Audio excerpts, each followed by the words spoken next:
Buenas tardes a todos. La verdad es que es una alegría que a solo las 4:03 esté ya todo el público aquí, porque yo veo a todos los asistentes de esta mañana. Así que quiero entender que ha despertado interés las ponencias de esta mañana y que el debate de la tarde despierta mucho también. La verdad es que es un absoluto privilegio tener conmigo en esta mesa a las ponentes que hemos conseguido reunir. Ahora las presentaré y ahora os diré un poco cómo vamos a proceder a lo largo de la mesa. Como veis, estamos las ponentes de esta mañana y además 4 invitadas para hablar de las temáticas pues que hemos podido comentar, ¿no? Retos actuales en salud mental infanto-juvenil y, por otro lado, nuevos modelos asistenciales y especialmente hemos hablado del programa de salud mental en los colegios, ¿no? Cofinanciado por la Fundación Alicia Koplovich, organizado desde la Consejería de Educación, la participación de entidades públicas y privadas. Pues para mí es un privilegio, es una mesa poco inclusiva, me he dado cuenta, estamos un 100% de mujeres, no sé si le querremos dar algún significado o no, pero aquí estamos. Os voy a presentar rápidamente a las personas que están en la mesa y que no estaban esta mañana, ¿vale? Para que, así con una foto fija os podáis ubicar en el tipo de expertise que tenemos. A continuación, lo que voy a hacer es dar la palabra a cada una de ellas con una pregunta un poquito abierta para que durante 5, 6, 7 minutos nos expliquen lo que quieran respecto a la temática o reto que les voy a plantear en relación con los temas de esta mañana. Y a continuación, lo que haremos será un debate entre nosotras, turno abierto de preguntas. Para mejor organización de las preguntas, lo que vamos a hacer es que las preguntas que tengáis, por favor, las escribís en unos tarjetones que va a haber disponibles, de manera que se las van a dar a Ana Calvo, la otra coordinadora del curso, que las va a organizar un poquito por temáticas. Y yo coordinaré un poquito cómo voy dando entrada para hacer un reparto más o menos adecuado, ¿no?, de las temáticas, aunque cada una de ellas sería tremendamente interesante. Bueno, así es como vamos a proceder. En la mesa voy a empezar por Mercedes Navío. Mercedes Navío, muchísimas gracias por venir. Si come unos frutos secos se lo vamos a perdonar porque no le ha dado tiempo ni a comer. Mercedes Navío es la responsable de la Oficina de Salud Mental y Adicciones de la Comunidad de Madrid desde hace muchos años y desde recientemente es la gerente asistencial de todos los hospitales de la Comunidad de Madrid. Es decir, es una visión pues ya más allá de la psiquiatría, ¿vale?, de todos los hospitales y las especialidades. A mi izquierda tengo a Mar España. Mar España es la directora de la Agencia Española de Protección de Datos. Muchísimas gracias por estar aquí. Son mujeres con unas responsabilidades inmensas y les agradezco muchísimo que hayan podido acercarse. A su lado Isabel Serrano, ya ha participado esta mañana un poquito, jefa de Unidad de Convivencia y contra el Acoso Escolar de la Consejería de Educación de la Comunidad de Madrid. Y a la izquierda de Mercedes Navío está Leticia Escardó. Leticia Escardó es periodista. Ella fue directora durante 14 años de la revista con un nombre bastante curioso, ¿no? Sí. Cuenta y Razón. Cuenta y Razón, bastante impresionante, de Julián Marías.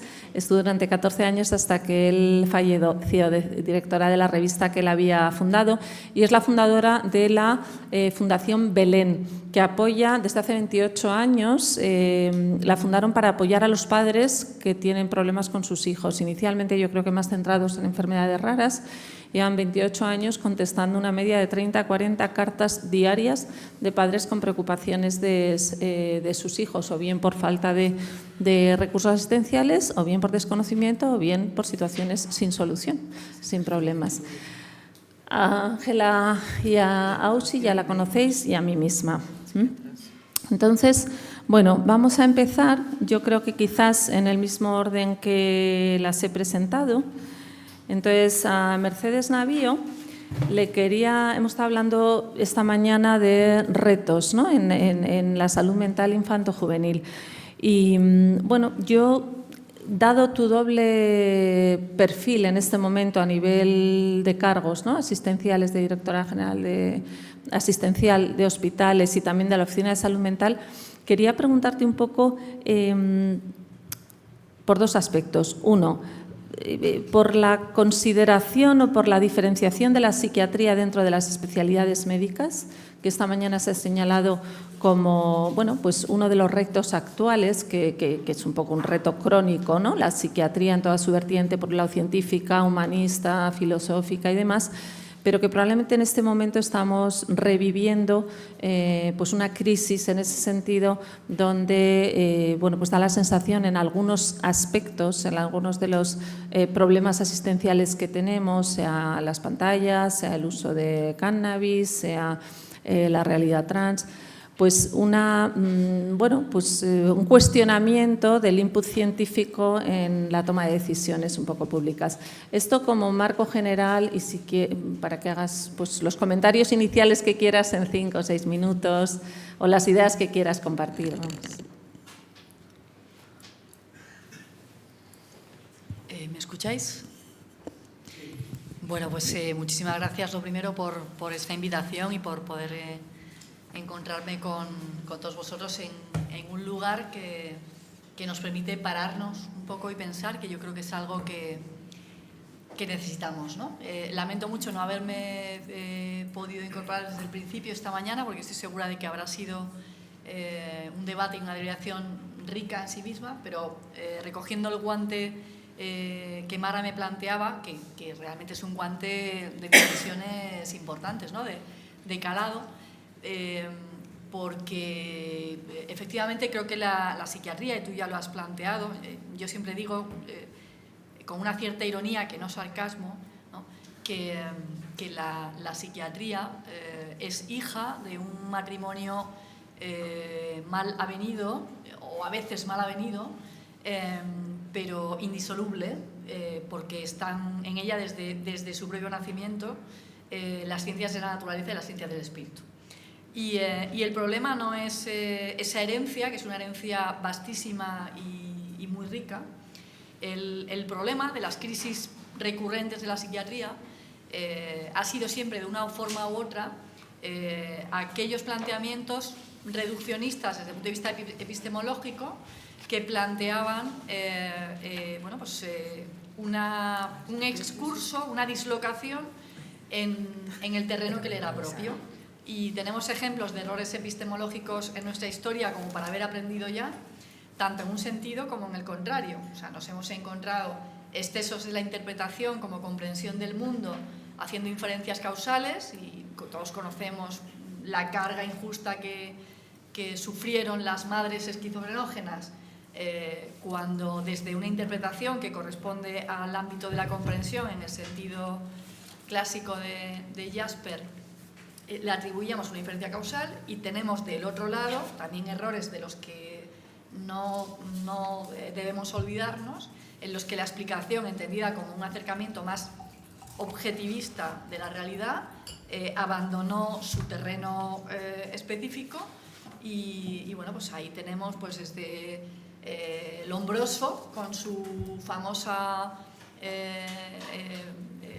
patoplastia o topografía cerebral, que era capaz de advertir de forma anticipada cuándo podía llegar a producirse, en función de un fenotipo dado, pues una situación delictiva, ¿no? Por poner dos ejemplos lo suficientemente alejados de la historia como para que podamos introducirnos en este momento con un acercamiento constructivo, no deconstructivo, que creo que ese es otro de los elementos problemáticos de la situación en la que nos encontramos.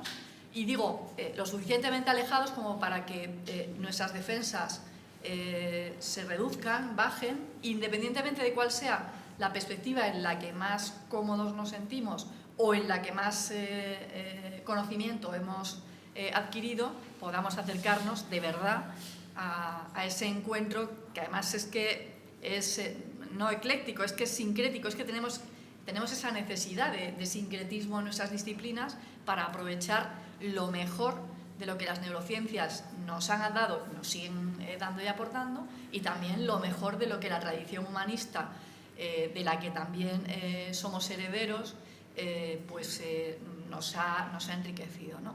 Bien, creo que todas las crisis de la psiquiatría han ido acompañadas de una forma u otra de una crisis de la sociedad a la que pretendieron dar respuesta o desde la que pretendieron dar respuesta. Y esta no es una excepción. Creo que los grandes relatos, en un sentido amplio, y la ciencia, tal y como lo entendemos, lo es, se han ido deconstruyendo, y aquí entran otros relatos no exclusivamente de nuestro ámbito. Están en crisis pues desde los planteamientos de sentido creyentes, en un sentido muy amplio, y en general todos los abordajes de sentido, tanto confesionales como no confesionales. Esa es una de las características del posmodernismo, de la era del posmodernismo entre la que nos encontramos. ¿Qué explica eso? Que explica las críticas de deconstrucción que se hacen al paradigma científico y a las evidencias que éste puede aportarnos, y también ha habido transiciones, y creo que es imprescindible que para no deslizarnos hacia extravíos encontremos un equilibrio entre la deconstrucción necesaria que nos permite identificar aquel paradigma que ha resultado limitante en un ámbito concreto, para superarlo, para mejorarlo, y ese es el modo en el que la ciencia nos movemos, ¿no? Pero que no nos olvidemos de estar co-construyendo, que esa es una responsabilidad también, sobre todo de aquellos que tenemos por nuestra posición independiente, por nuestra posición de saber, como ahora le gusta plantear a las derivadas más posmodernas. Lo que no podemos establecer, a mi juicio, es una ilegitimidad de partida de todo poder.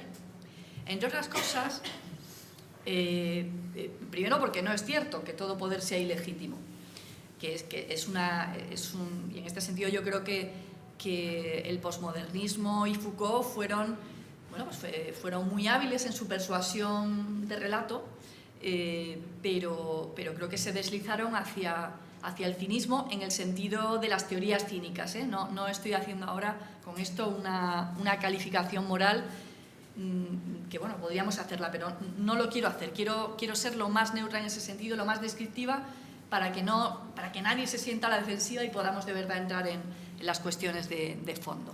Bien, en cualquier caso, en un contexto en el que nos hemos pasado de deconstruir, en el que el tabú se ha diluido hasta el punto de que ya no es represivo, sino que se ha, entre comillas, evaporado, ¿no?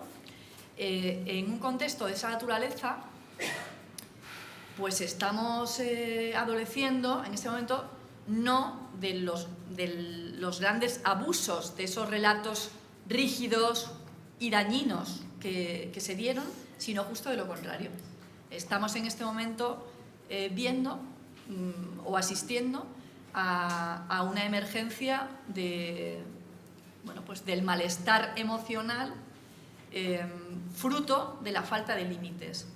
No en el sentido normativo, insisto, en un sentido puramente existencial. Cualquier proyecto autónomo necesita apoyarse en las referencias o herencias de las que disponemos. Esas herencias tienen que ser suficientemente flexibles como para no aplastar la posibilidad de un proyecto autónomo, pero lo suficientemente consistentes como para ser el punto de partida para construir el proyecto de cada persona. Nos encontramos en un momento en el que eso, creo, está detrás, y además está habiendo reflexiones desde ámbitos muy diferentes. Te encuentras a psicoanalistas como Recalcati hablando de la evaporación de ese tabú y de la causa del frío, de la inconsistencia, de los malestares y de cómo se están planteando socialmente, de cómo está siendo la patoplastia del momento en el que nos encontramos. Bien, esta sería una descripción de principio o de premisas de premisas casi filosóficas, ¿vale? Vamos a lo operativo. Lo operativo es que los modelos estrictamente asistencialistas no van a poder dar respuesta exclusivamente a todo esto. De manera que vamos a tener que operativizar las formas de actuación en las que nos movemos para poder dar cuenta de la atención necesaria y además de la priorización imprescindible, porque el modelo asistencialista tiene sus limitaciones, pero es la única garantía de que quien necesite más reciba antes y mejor. Y esta es ya una articulación de valores éticos. Se habla de malestares, de emergencia, sí, pero la realidad es obstinada y podemos llamarlo como queramos llamarlo. Yo lo llamo trastornos mentales. Las personas con trastornos mentales, cuanto más graves sean, tienen que, por una cuestión de beneficencia, de no maleficencia, de justicia y de equidad en el acceso, tienen que recibir prioritariamente la atención que requieren. Y vamos a la parte más prosaica de mi desempeño, que es la que tiene que ver con cómo damos esa atención. ¿Cómo la damos? Pues también en esto hay diferencias, no solo en los diagnósticos de situación, sino en cómo los abordamos. Pero que el abordaje en salud mental tiene que ser multisectorial es algo sobre lo que yo creo que hay un amplio consenso también. En la parte estrictamente asistencial y de alta complejidad tenemos que dar la atención correspondiente y sabéis que estamos incrementando las plazas de hospital de día como formas de estructurar la red en la atención a los cuidados intermedios o de complejidad alta, pero que no requieren la hospitalización completa o que no debieran de requerirla, y en esto en ocasiones he tenido la ocasión de poder no discrepar, pero sí de intercambiar matices, por ejemplo con Celso en este sentido, ¿no? Y más allá de eso, pues tenemos que ir a modelos que mantengan, en este caso a los adolescentes, en la comunidad. Y la comunidad es en un sentido familiar y en un sentido educativo. Y ahí entran modelos como los que se están testando, gracias, en este caso, a la apuesta que ha hecho Fundación Koplovich en modelos muy concretos, como el llevado a cabo en el Instituto de Río Mañón, y que imagino del que habéis hablado, supongo, o se hablará con posterioridad, de algunas otras actuaciones que en materia de educación se están realizando más enfocadas a factores de riesgo específicos, pues como pueda ser el acoso y otros, problemas ICE, etcétera, que supongo que si no se habla también podrá ser motivo de debate en este sentido. Modelos que articulan la intersectorialidad de forma diferente y en los que donde más necesidad haya del abordaje clínico tendremos que estar predominantemente desde sanidad, y en aquellos otros ámbitos en donde lo psicosocial sea más predominante, pues se complementen otro tipo de intervenciones. En definitiva, colegio, domicilio cuando sea necesario, porque también estamos intentando impulsar actuaciones de este tipo, y otras más estructuradas en hospitales de día como lugares de tratamiento intensivo, junto a los tratamientos intensivos que se han de dar en los centros de salud mental. En definitiva, articular los sistemas, articular las instituciones al servicio de las necesidades de los adolescentes y no al contrario. No sanitarizando impropiamente lo que no corresponde, porque decía Amartya Sen que toda sociedad que tiene en clave económica, esto lo digo aquí, esto no lo diría en ningún otro contexto, ¿vale? Esto que voy a decir aquí, grabando, probablemente no lo diría en ningún otro contexto. Yo soy una firme defensora de la necesidad del incremento de la inversión en salud mental. Esto lo he dicho en otros contextos, en este y en donde me inviten. Y lo he dicho, además, lo digo no como desideratum y no como un planteamiento no fundamentado. Hay muchísimas razones y motivos para justificar esto que estoy diciendo. No me quiero extender más, por eso no voy a entrar en ellos, pero si queréis luego hablamos. Dicho lo cual, dicho lo cual, y que quede perfectamente claro que creo que la inversión es muy necesaria. Es cierto que con carácter general las sociedades en las que hay... ahora no voy a hablar de inversión, voy a hablar de gasto sanitario. En las que hay un mayor gasto sanitario, con carácter general, y toda generalización es siempre una simplificación. Los ciudadanos de esas sociedades, con más frecuencia, tienden a considerarse enfermos. ¿Vale? Esto que he dicho y lo anterior no entran en contradicción. Soy una firme defensora de que la respuesta asistencial a quien la necesita hay que darla de manera ordenada, racional y priorizando, como he dicho. Pero allá donde haya otras manifestaciones de malestar que no puedan llamarse estrictamente patológicas, en la que entran muchísimas derivadas de las que ahora no puedo dar cuenta de todas. Cuando eso suceda, creo que las formas de responder a eso tendrán que ser, o deberían de ser, diferentes. Institucionales en la parte que le corresponda y de la sociedad en un sentido amplio como, bueno, pues como cuerpo social articulado en el que cada cual tiene que asumir la responsabilidad que le corresponde, y esto ya es arquitectura aquí ya me meto, bueno, arquitectura del modelo sociofamiliar, etcétera, etcétera, en el que no quiero entrar, ¿vale? O no demasiado. Bien, esas otras respuestas también habrá que darlas. Creo que sería un error plantear que son mutuamente excluyentes, que son dilemáticas.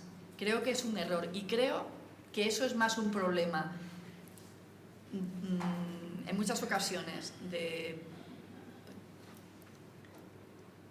creo que son muchas más ocasiones. Esto es un problema de aquellos que están detrás de cada uno de los planteamientos.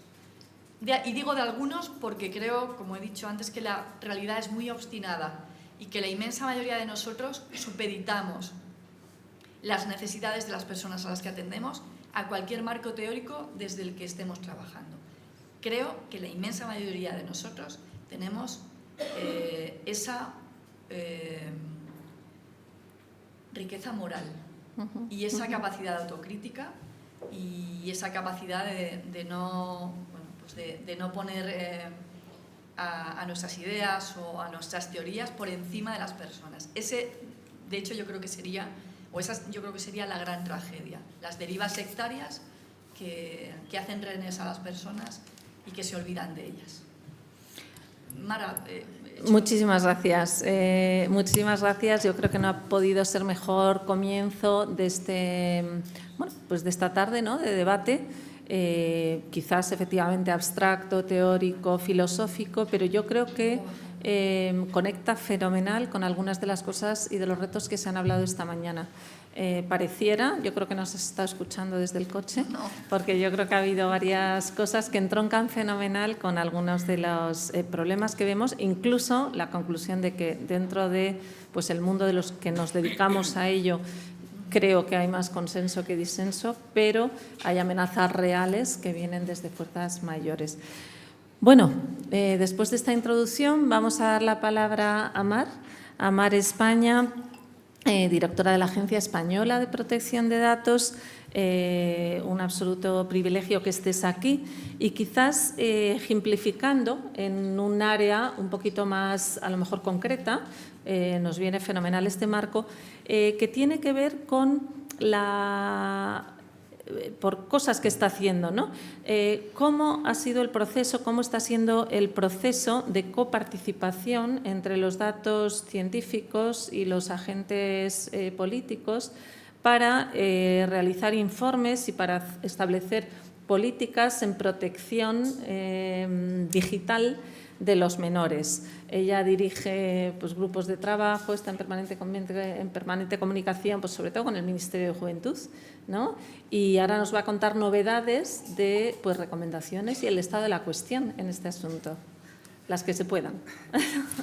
Sí, porque uno de los principios que tengo que guardar dentro del comité de expertos, que se está reuniendo ahora los coordinadores de los grupos, es la confidencialidad. Bueno, lo primero quería dar las gracias, primero a la universidad por organizar las jornadas y también a la Fundación de Alicia Koplovich por todo el impulso que está dando no solo a la salud mental en nuestro país, sino a programas muy pioneros como el que se está haciendo de manera piloto en la Comunidad de Madrid, que sueño con que se acaben extendiendo en el resto de España. Y felicitar por el tema del curso, porque yo creo que estamos en un momento estratégico esencial. Y primero voy a hacer una pregunta. ¿Qué pinta la Agencia Española de Protección de Datos en un curso de salud mental de la infancia? ¿Alguien lo sabe? Yo sí. Cuando llegué a la agencia ya por el año 2015, no sé, intuía, bueno, creé un servicio de menores, ¿no? Y el derecho fundamental a la privacidad en un país que afortunadamente somos un país democrático, con sus más, con sus menos, pero somos un país democrático, somos un país en paz y es el derecho fundamental que más nos jugamos en un mundo digitalizado, en un mundo globalizado, desde que nos levantamos hasta que nos acostamos. Si la industria de Internet y las redes sociales cumpliera como debería con la normativa europea, que tenemos mucha suerte, se nos conoce en privacidad por lo farragoso, ¿no? El RGPD, quiero llamar al seguro y me tengo que escuchar 2 minutos, yo también, la locución y yo quiero contar estas cosas. Si cumpliera con la normativa en materia de privacidad, no teníamos mucho de los problemas de salud mental que tiene que atender cualquier comunidad autónoma o que tienen que cubrir luego en lo que se puede desde el sector social. ¿Por qué? Porque hay principios que son básicos, como es el interés de los menores y como es el principio de la exactitud. Y es un momento estratégico por varias razones. Primero, porque se está produciendo una reconfiguración de la infancia como no la habíamos visto en la historia de la humanidad.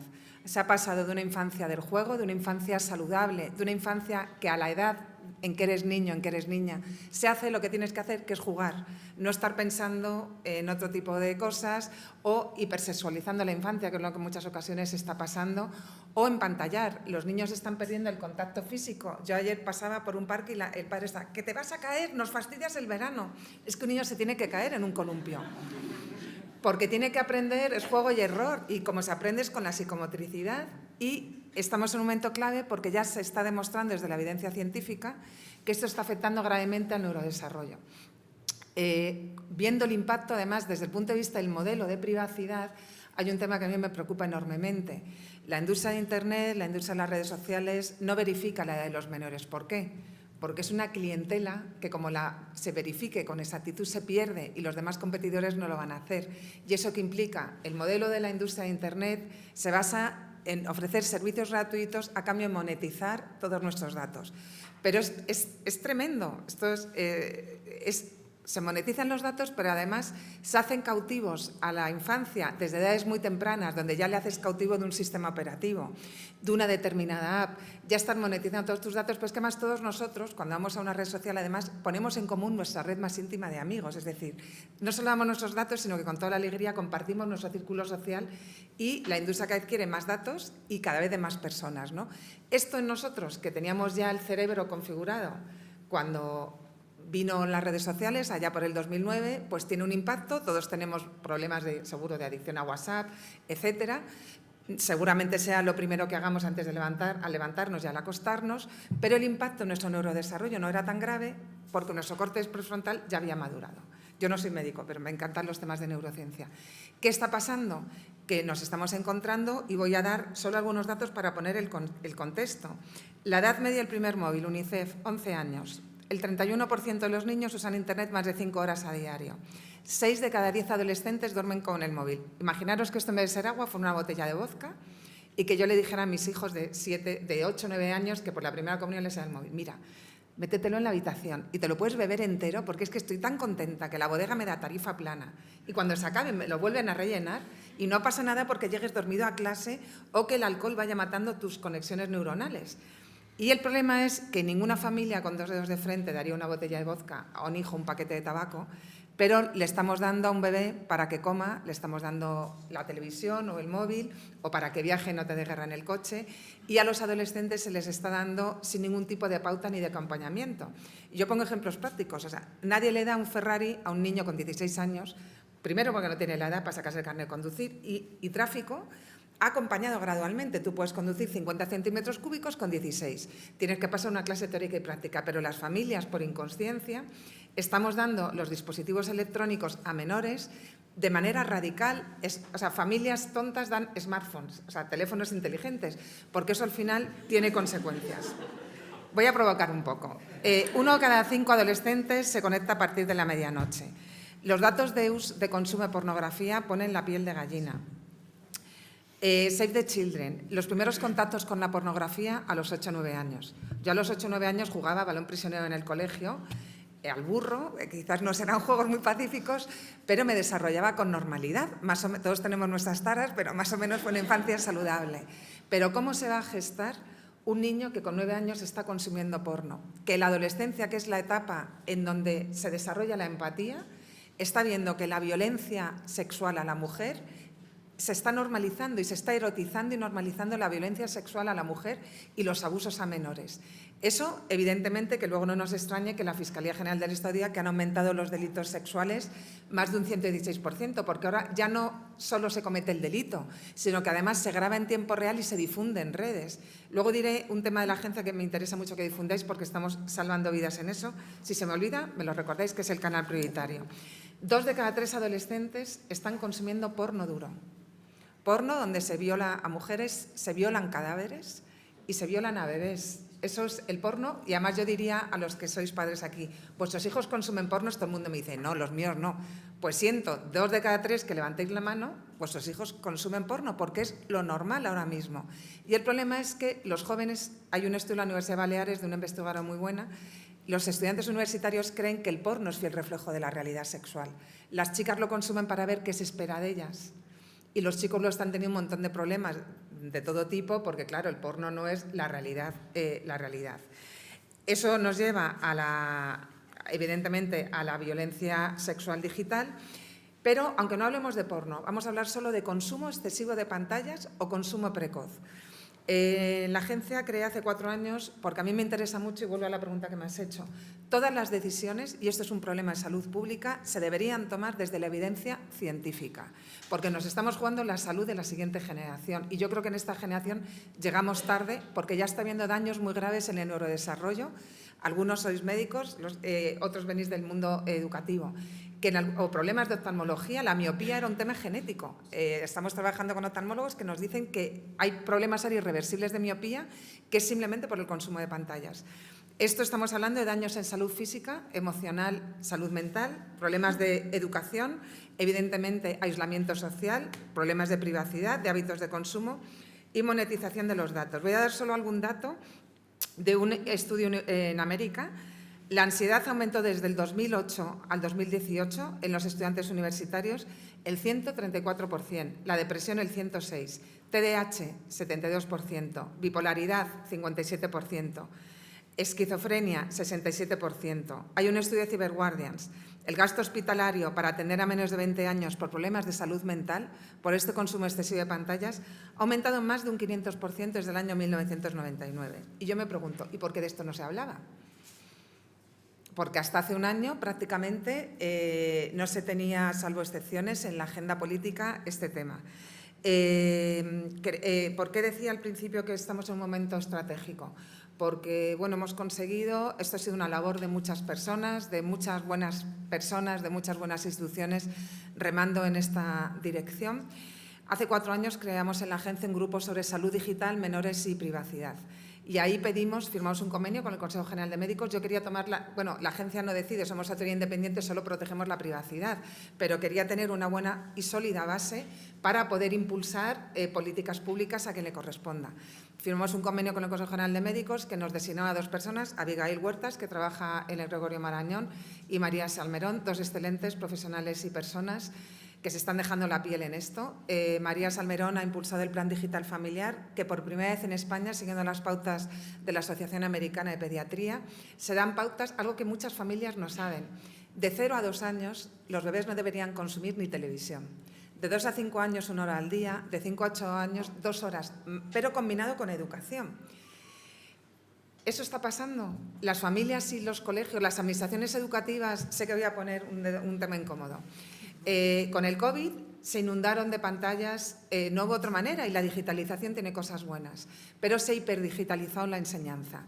Igual que a nadie se le ocurre dar un medicamento a un niño con 10 años y tiene que pasar 1000 test, 1000 ensayos clínicos y la autorización de la Agencia Española de Medicamento, se ha digitalizado la enseñanza desde infantil y primaria y secundaria sin testar si eso era bueno o no para la salud y el desarrollo cognitivo de los menores. Y ya adelanto la conclusión. Se ha demostrado que no, y hay informes internacionales como el de la UNESCO, contaba Celso que también están trabajando en un proyecto pionero en este tema. Entonces, en ese grupo de trabajo propusimos una serie de medidas y hemos conseguido que en esta legislatura el Gobierno nacional ha tramitado, está ahora mismo en tramitación, el anteproyecto de ley orgánica de protección integral a la infancia y a la adolescencia en el mundo digital. Ahí la agencia ha propuesto, con toda la colaboración institucional, medidas como elevar, nos equivocamos, lo digo públicamente, cuando tramitamos la Ley Orgánica de Protección de Datos del 18, por no complicar más, dijimos, se mantienen los 14 años de edad del consentimiento de los padres. Lo digo 6 años después, nos equivocamos. Con 14 años una niña no es libre para estar en TikTok y darse de alta a ella, porque la van a cambiar los patrones de comportamiento, la van a monetizar los datos, van a entrar, es posible que entren pederastas disfrazándose de compañeros, de menores. Y pedimos que se elevara a 16 la edad de consentimiento. Estoy muy contenta porque el anteproyecto de ley se ha elevado. Si lo sumamos con verificación de edad, que luego hablo, es un paso muy importante en la protección a menores. Otro momento estratégico. Se ha creado a través del Ministerio de Infancia y estamos trabajando con ellos el grupo de expertos de salud digital. Somos 50 personas, a mí me toca coordinar el grupo de privacidad y para antes de verano, el 6 de septiembre, que es cuando se acaba el mandato, tenemos que presentar una hoja de ruta para todas las administraciones públicas. Yo pido públicamente. Sé que hay comunidades autónomas que han ido por delante, pero esto debería haber un pacto de Estado donde, por favor, dejemos la política al margen. Estamos hablando de proteger a las familias, estamos hablando de proteger el neurodesarrollo de los menores, que se puedan poner en valor y extender las buenas prácticas, como el proyecto que está apoyando la Fundación Alicia Koplovich en el Gregorio Marañón, donde por primera vez se criba en los centros docentes la salud mental en función del consumo de pantallas. Y hay medidas que, si se escalan piramidalmente, tampoco cuestan tanto dinero, y eso es lo que están clamando las familias, ¿no? Y las familias tienen que tener pautas por edades. ¿A qué edad yo debo dar el móvil a mi hija? Igual que cuando ya vamos aumentando la edad, ¿no? Hay móviles para mayores con las teclas así de grandes, yo todavía puedo consumir hay móviles para menores y la gente no lo sabe. ¿Por qué hay que dar un smartphone con barra libre de datos, barra libre de acceso a contenidos sin ningún tipo de cribado? Eso es una auténtica salvajada. Tú no dejas que tus hijos en el parque se relacionen con cualquiera. ¿Por qué lo dejas en el mundo de Internet? ¿No? Queda mucho por concienciar. Entonces, hay medidas muy importantes como elevar la edad a 16 años, los algoritmos adictivos. Esta semana en la WIMP vamos a dar una rueda de prensa sobre un estudio que ha hecho mi equipo sobre los algoritmos adictivos, que son algoritmos que van configurando el comportamiento de los consumidores. Y hay 2 momentos claves en salud mental, que es la infancia temprana, embarazo 0 a 2 años, y la adolescencia. Esos son los 2 momentos claves de poda neuronal, donde se crean los patrones de comportamiento. A mayor apego seguro, menos problemas de tener adicciones luego en la adolescencia. Y lo sumo con otro tema muy importante en el que estamos trabajando en la agencia, que es la verificación de edad. Hasta ahora era increíble, ¿no? Para darme de alto en TikTok o en muchas redes sociales, llevo 9 años escuchando a la industria de Internet y todos me dicen, no, es que nosotros deducimos por los algoritmos y el tipo de conversación, deducimos la edad de nuestros menores, claro. Y la empresa de pornografía también, con un clic, sí, soy mayor de 18 años, yo entro en Pornhub y puedo ver desde la primera página vídeos que a todos que tenemos ya una madurez y una edad, no nos dejarían dormir hoy, porque hay violencia que impacta neuronalmente, ¿no? Y que impacta en tu psique. ¿Cómo puede ser que simplemente clicando, soy mayor de 18 años, un niño de 9 años pueda ver vídeos salvajes de violación? Eso es ilegal, es antiético y es el modelo de sociedad al que vamos. El porno es el 30% del consumo mundial de Internet. España es el 10º país consumidor de pornografía.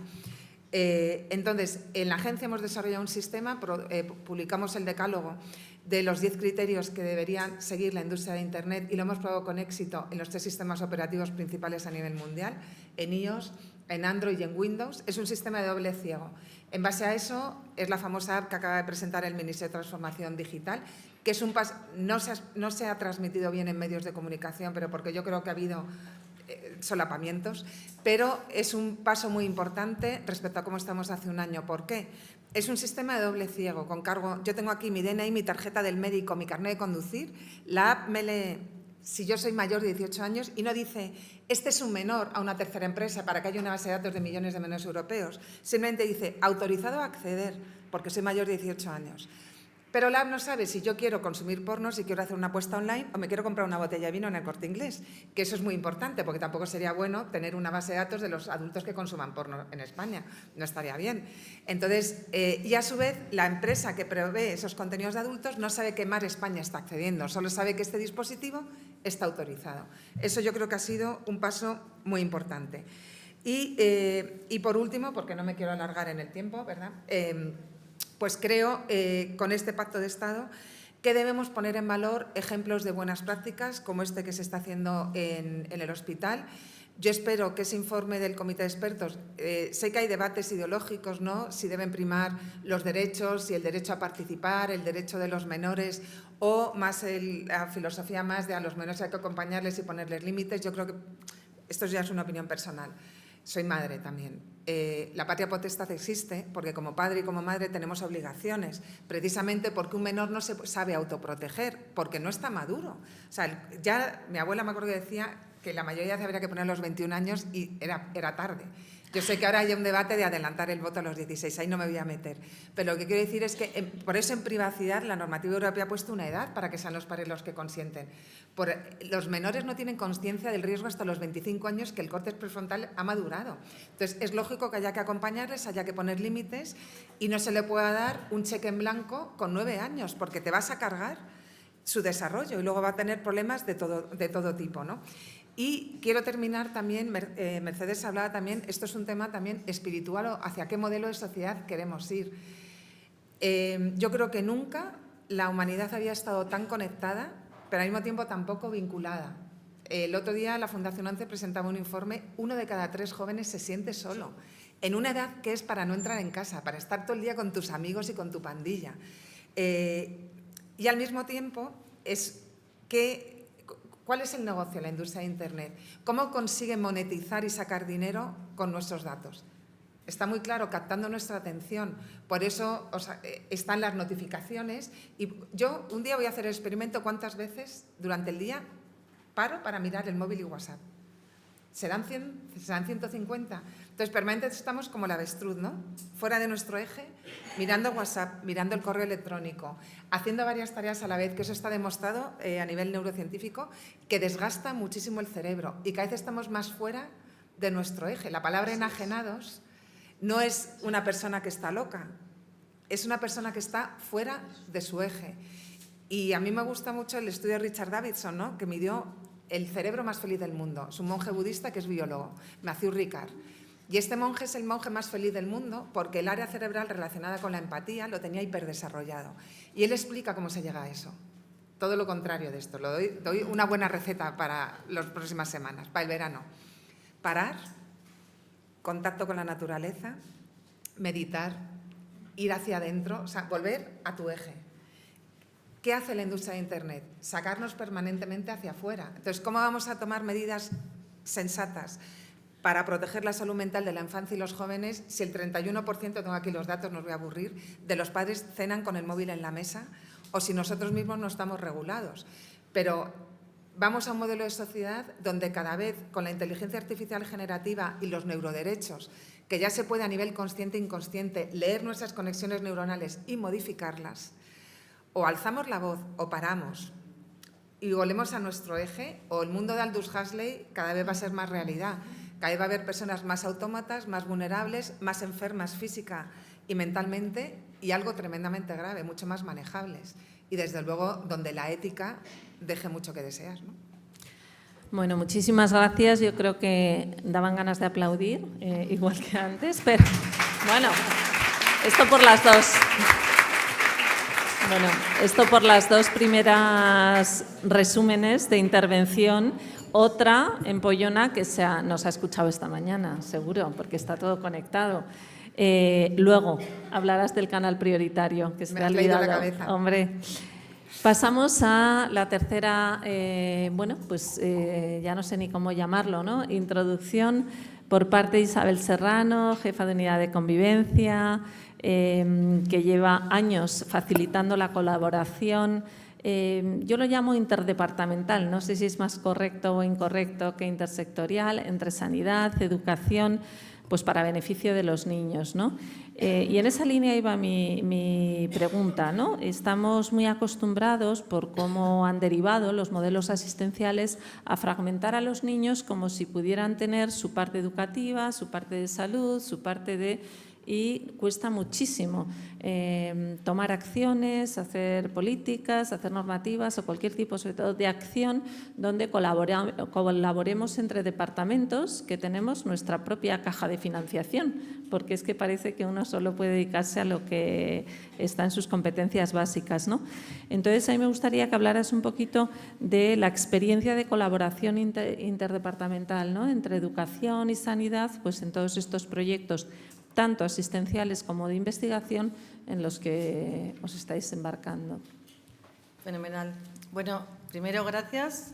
Muchas gracias a la Fundación Koplovich porque antes, y no por encima, pero al lado, aparte de esta colaboración entre consejerías, está la colaboración público-privada, que es a todas las consejerías también, con lo cual esta jornada… la experiencia es un ejemplo de que funciona, de que es necesaria esta colaboración. Así que eso es lo primero. En realidad, para atender a los menores, la coordinación que tenemos es muy concreta y sobre todo entre la Consejería de Sanidad, está Mercedes, la Consejería de Políticas Sociales y la Consejería de Educación. Tenemos otros servicios, otras consejerías que nos ayudan, pero es muy importante que estemos conectados. Las líneas básicas para todos, yo creo, es sensibilizar, prevenir e intervenir.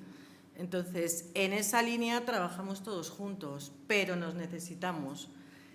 Cosas para tener en cuenta así un poco, porque no voy a ir programa por programa ni lo que hacemos, que seguro que va saliendo poco a poco, pero sí que deciros que en los centros escolares, yo estoy en la unidad de convivencia, se llama de convivencia y contra el acoso escolar, pero tiene un histórico. Empezó como unidad de convivencia y de las familias, luego lo dejamos unidad de convivencia, luego unidad de convivencia y contra el acoso escolar. Puede seguir creciendo. En realidad, la idea es crear una unidad que pudiera precisamente interconectar políticas sociales y familia, sanidad y educación, y dar representación a toda la comunidad educativa. Por comunidad educativa son familias, los alumnos y los profesores. Dentro de los profesores hay otros perfiles que seguro que vamos a hablar, muy necesarios y que tienen mucho que ver en estos programas que estamos haciendo. Lo que sí que es cierto es que desde educación tenemos que tener necesariamente una colaboración muy estrecha con sanidad. De hecho, lo tenemos porque ya hay un modelo que son los centros educativos terapéuticos, que realmente son de sanidad, tienen personal sanitario, pero los clientes son niños menores, desde los 6 años hasta mayores de edad. Se llama Centro Educativo Terapéutico, Hospital de Día, que seguro que os suena a todos mucho más, donde tienen una atención educativa y sanitaria principalmente. Eso ya es un ejemplo y un ejemplo que funciona. Además de eso, por decir así muy ampliamente, perfiles que hay en un centro educativo, pues como es centro educativo, casi todos son educativos, pero hemos añadido algunos. Dentro de lo educativo están los profesores y también hay un perfil que es el orientador, que esta mañana hice yo la preguntita trampa. ¿Por qué el orientador educativo tenía una percepción un poco más baja, a lo mejor, de esta colaboración, que ya saldrá luego? Pero aparte de eso, tenemos trabajadores sociales representando o el enlace, por decirlo de alguna manera, con la consejería que hemos dicho de políticas sociales, ¿no? Y recientemente, bueno, recientemente no, pero tenemos el perfil de la enfermera escolar, que antes alguno de vosotros ha hablado de ese perfil que está en los centros educativos. Y ahora que tenemos, o de qué nos damos cuenta, la salud mental quizás seguramente lo que has dicho, que la pandemia, ¿qué se hizo? El parche inmediato que hacemos los niños en casa, sin colegio, ¡bumba! Todos los medios digitales. Se consiguió porque los niños Y ahí se quedaron. hacen lo que les decimos, colaboraron, se pusieron los medios con un esfuerzo económico y se abrió la puerta, que ahora no sabemos cerrarla. Esta puerta, a ver ahora cómo la cerramos o cómo la controlamos, la hiperventilación que hemos hecho, que es el problema que está aquí sobre la mesa. Todo eso ha hecho la soledad, estar en casa, no sé si que se agudicen, pero sí que se visibilicen y que quizás nos hagamos conscientes de los problemas de salud mental. Por todo eso, en educación se han hecho un montón de protocolos, tantos como 8, casi de todas las temáticas de las que vamos a hablar. Hemos hecho un protocolo de adicciones sin pantallas, que es redes sociales, internet, pornografía. No hemos hablado, pero tenemos 2 grandes problemas, aparte de la pornografía, que son las apuestas y los juegos y los ciberjuegos. Esto respecto a pantallas.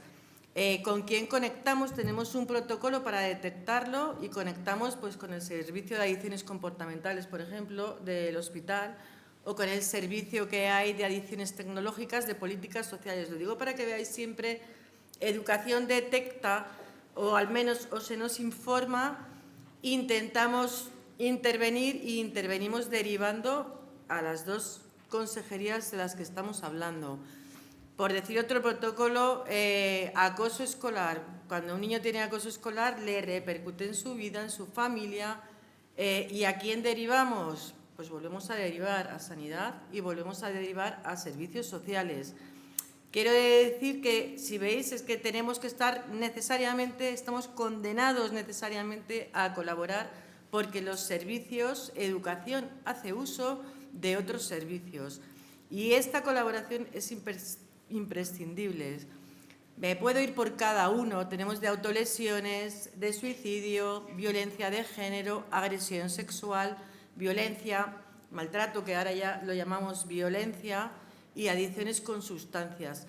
Todos ellos, lo que estamos haciendo es un trabajo brutal a través de grupos de trabajos en lo que estamos representados las 3 consejerías. También está, que no lo estoy diciendo, los cuerpos y fuerzas de seguridad, que nos ayudan en cuanto algo da un paso más allá.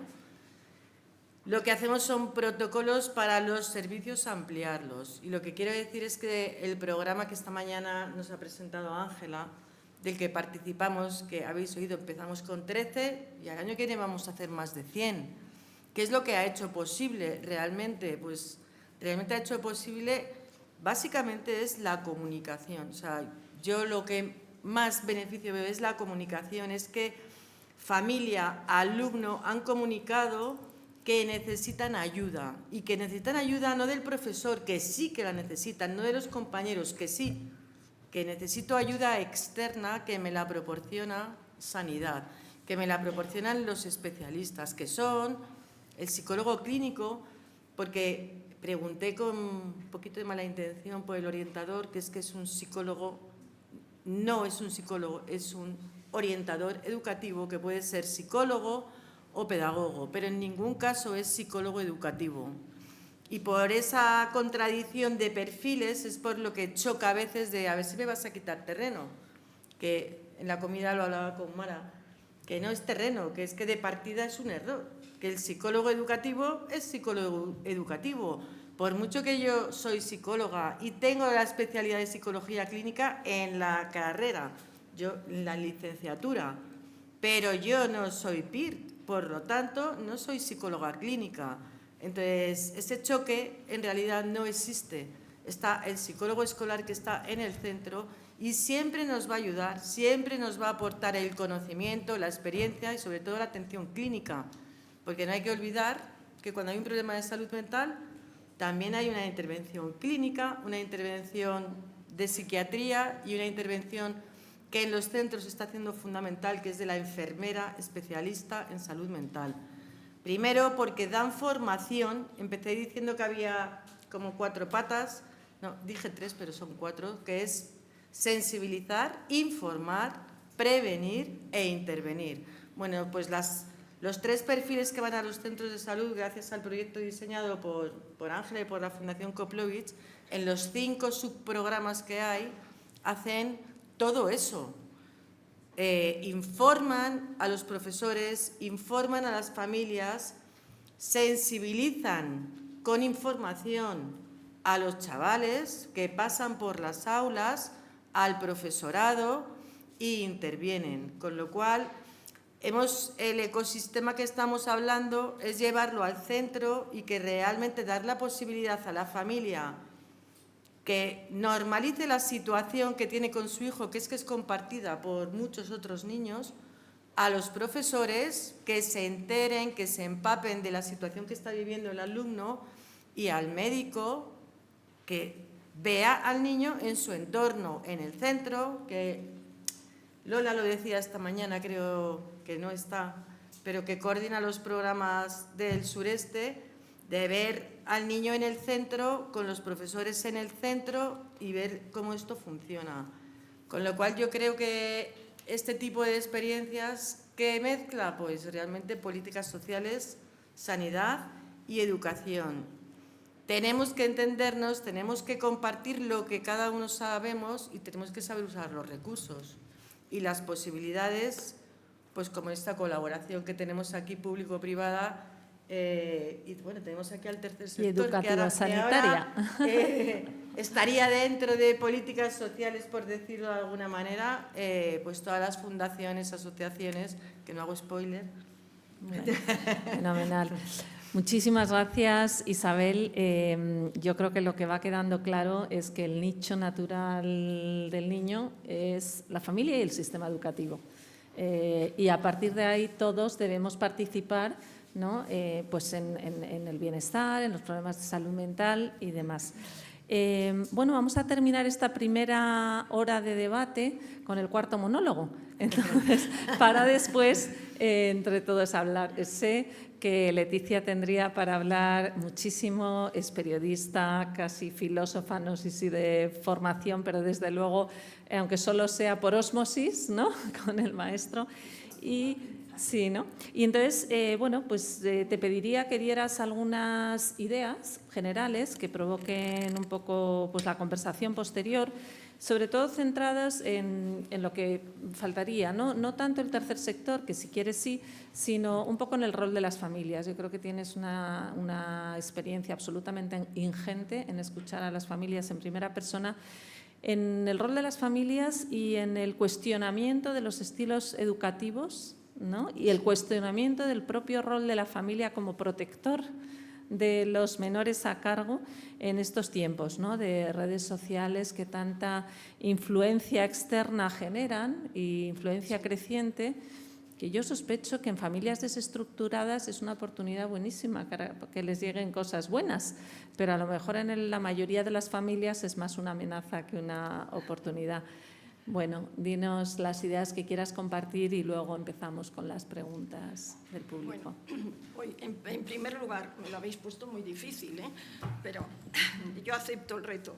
En primer lugar, muchísimas gracias. Gracias a la Universidad Complutense por haber recuperado otra vez vamos a decir, estos cursos de verano que me parecen que son fundamentales.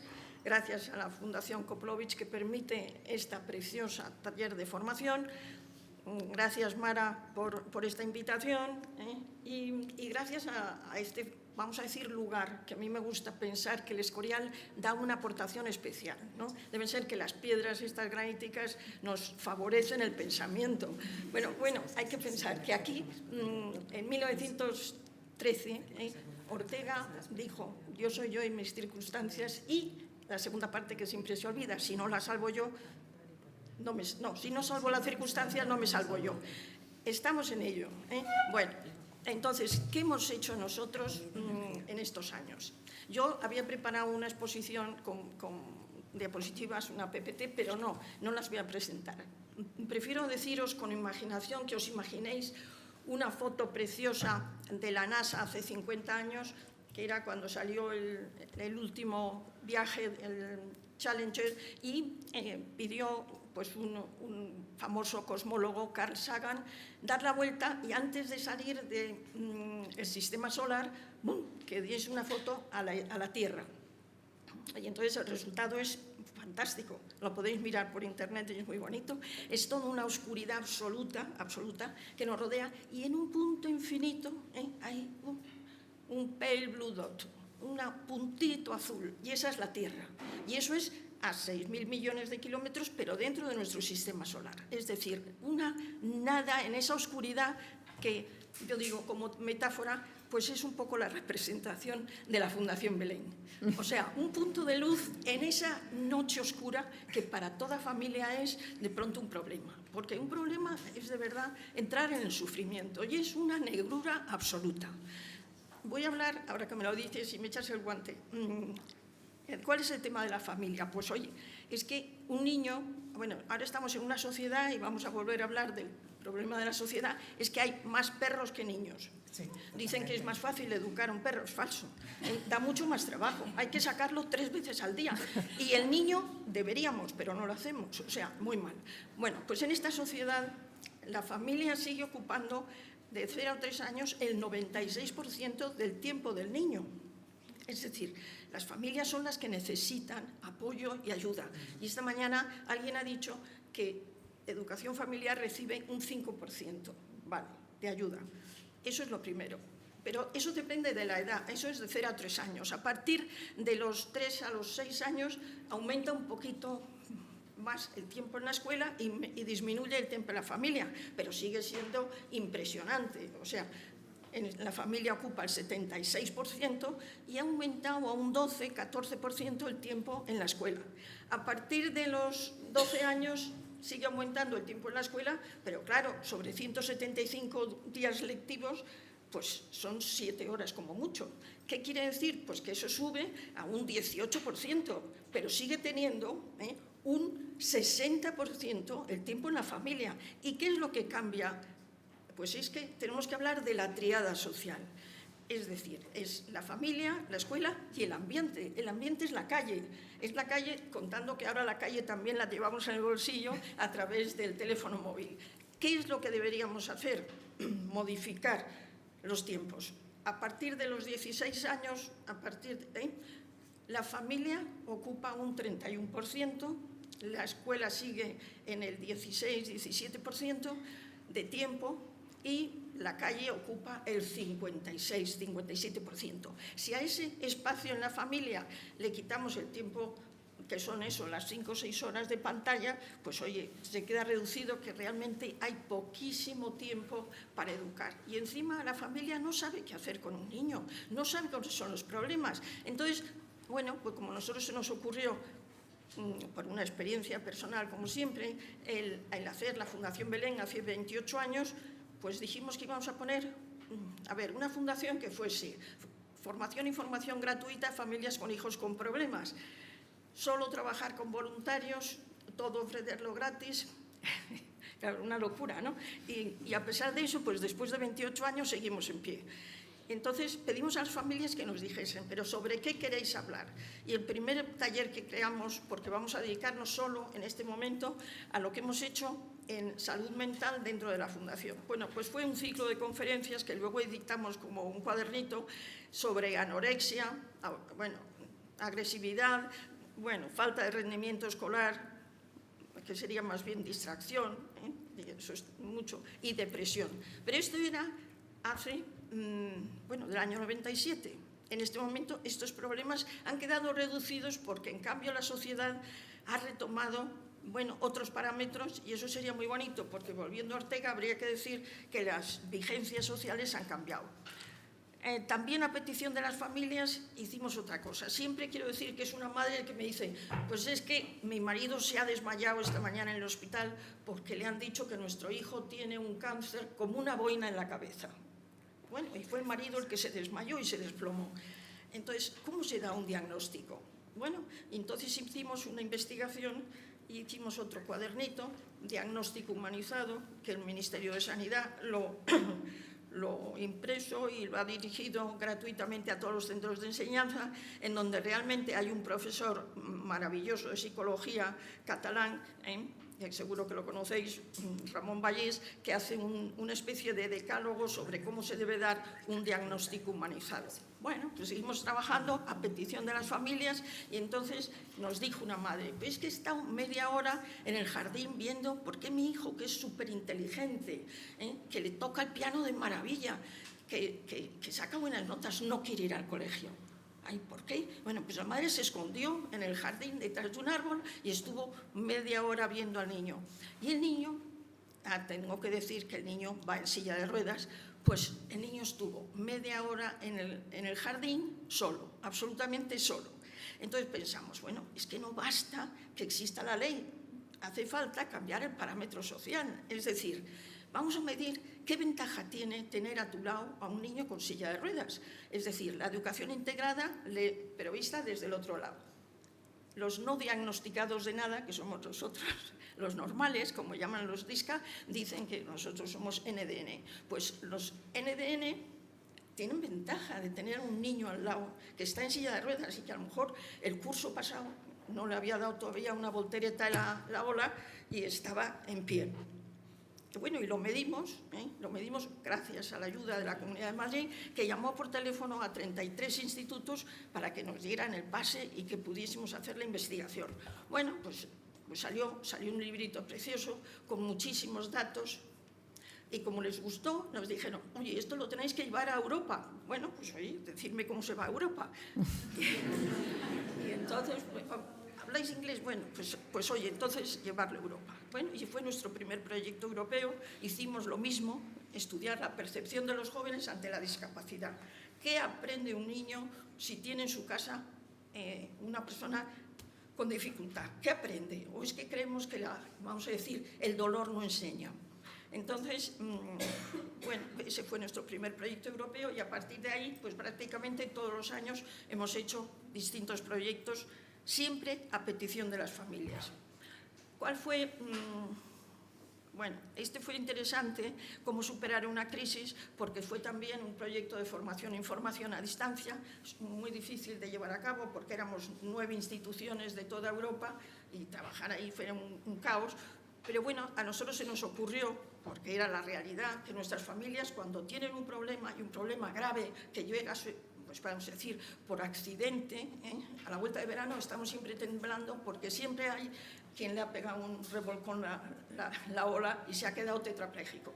Pues entonces, ¿qué hacer y cómo superar una crisis? Bueno, ese fue nuestro curso, que es accesible a través de nuestra web, que es nuestra forma de presentarnos.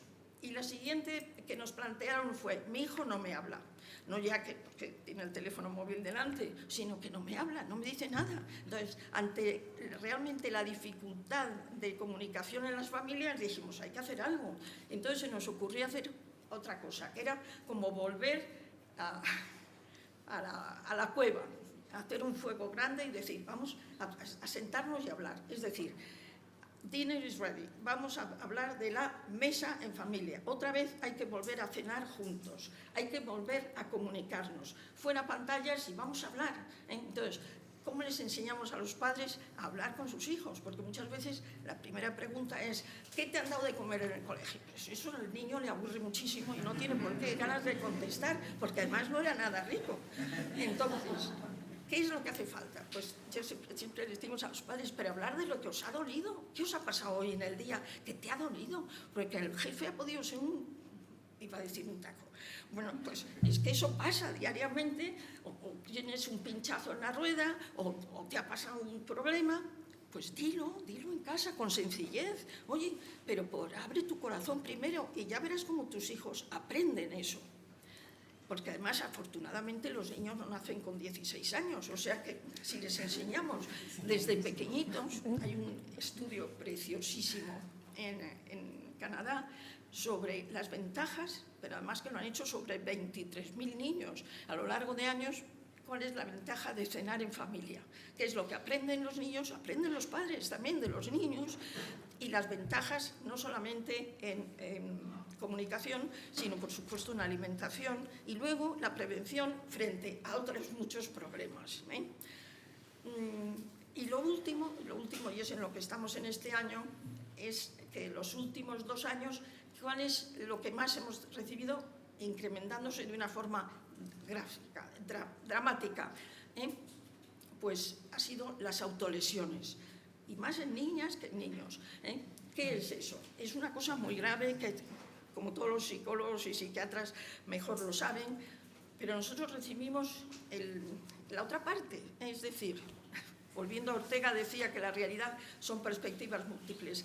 Nuestra realidad siempre son las madres, siempre es la familia. ¿Cuál es el contexto cuando un niño, una niña, se corta las venas? Un niño intenta, de verdad, es una tragedia. Y es una tragedia tremenda que es muy difícil saberla superar, porque a veces no basta ni siquiera pensar que existe el hospital. Hasta ir al hospital da miedo, hasta ir al hospital, hasta preguntar en el colegio, oye, ¿qué le pasa a mi niño? Entonces, hemos pensado que no basta. Para prevenir no basta saber la situación actual, que es dramática, pero sí se hace falta cuantificarla. Entonces, pensando, y ahí estoy de acuerdo contigo, en que hay algo que tenemos que cambiar de forma radical, y entonces hay que volver a una escuela de psiquiatría que se ha dejado de lado, por lo menos en España no tan de lado, que es la logoterapia, es decir, volver a hablar... El existencialismo, ¿no? También, pero el existencialismo trascendente, sí. No el de Sartre, sino realmente el de Viktor Frankl. Bueno, pues entonces hemos hecho una investigación, está en marcha, ya mucho hecho, sobre qué le pasa a los chicos, por qué tienen falta de sentido de la vida. Es decir, hay que volver a hablar del sentido de la vida. Si tiene, hay que enseñarlo. ¿Y cómo se enseña? ¿Qué es lo que hay que enseñar? ¿Cómo se puede enseñar? Entonces, nos hemos puesto de acuerdo con otra fundación y con la Asociación Española de Logoterapia para hacer esta investigación. Queríamos llegar a hacer unos 1.700 alumnos en Madrid. Primero, la parte, vamos a decir, de datos, la básica, ¿no? Bueno, y está en marcha, no tenemos todavía esa cantidad, pero estamos muy fuertes. Y luego viene la segunda parte, que es que queremos hacer una especie de talleres para profesores y para padres sobre cómo se enseñan a nuestros hijos el sentido de la vida. ¿Qué es el sentido de la vida? ¿Cómo hay que forzar? Bueno, pues el volver, lo habéis dicho, si es que hace falta simplemente pensar, volver a la naturaleza, cerrar tantas pantallas que nos distorsionan y volver un poco a adentrarse en pensar yo quién soy, a dónde quiero ir y quién quiero ser. Si esto a los chicos no se lo enseñamos, es que no hemos enseñado nada.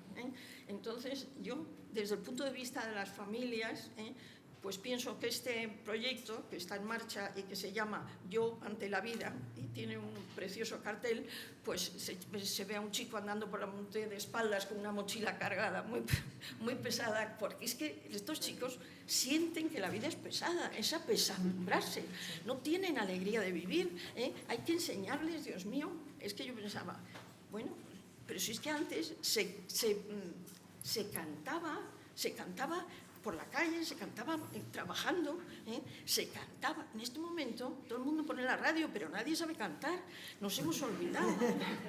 Entonces, si ahora mismo dijésemos, venga, vamos a cantar una canción, nadie sabría hacer, porque no sabemos ni la letra. Es decir, se nos ha olvidado algo fundamental, que es la alegría de vivir, y esto hay que retomarlo. Es decir, tenemos que volver a pensar de verdad en positivo, pensar en dar soluciones. Bueno, pues para toda la gente que está en esa noche negra, de verdad. Entonces, darles una lucecita y decir, hay salida, se puede. Pues eso es lo que ofrecemos. Muchísimas gracias, Leticia.